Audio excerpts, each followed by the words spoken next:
আসসালামু আলাইকুম সম্মানিত ভিউয়ার্স, আশা করি সবাই ভালো আছেন।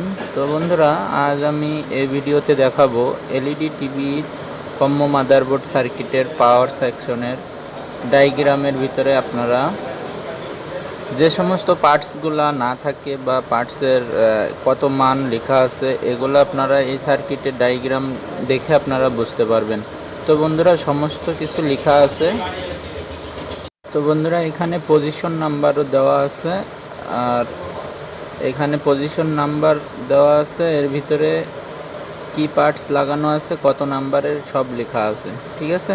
তো বন্ধুরা দেখুন, এখানে DP3 পজিশন নাম্বার, তো এখানে RL207 ডায়োড লাগানো আছে। তো বন্ধুরা, এখানে রেজিস্টারের এখানে DP8, এখানে 150 রেজিস্টার লাগানো আছে। তো এইভাবে আপনারা এই ভিডিওটা যদি আপনারা স্ক্রিনশট দিয়ে রেখে দেন তাহলে, বা ভিডিওটি ডাউনলোড করে রেখে দেন, তাহলে আপনাদের এলইডি টিভি রিপেয়ার করার ক্ষেত্রে খুবই উপকার হবে।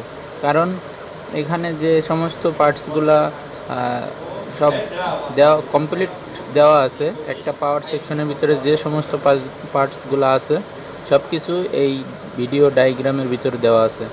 আপনারা এখান থেকে বুঝতে পারবেন যে কোন পজিশন নাম্বারে কোন পার্টসটা থাকে, ঠিক আছে। পজিশন নাম্বার দেখে আপনারা ওখানে এই মানের জিনিস লাগিয়ে দিলে হয়ে যাবে, ঠিক আছে। এখানে যে ক্যাপাসিটরগুলো আছে, আপনার ক্যাপাসিটরের নাম্বার, পজিশন নাম্বারও দেওয়া আছে, বা কত ভোল্টের ক্যাপাসিটর লাগবে সেইগুলো দেওয়া আছে, ঠিক আছে।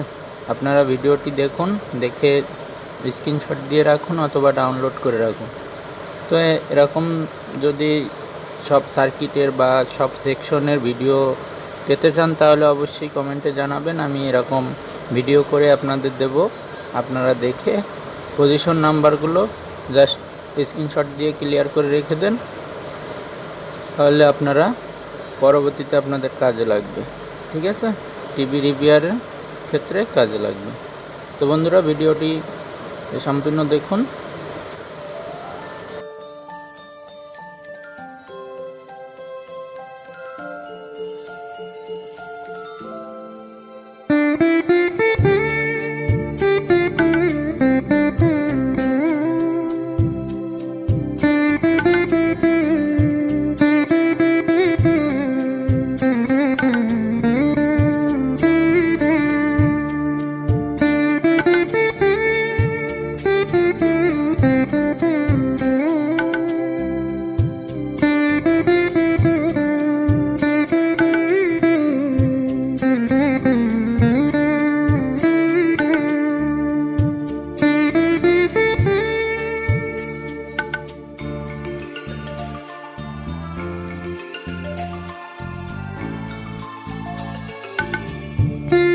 Thank you.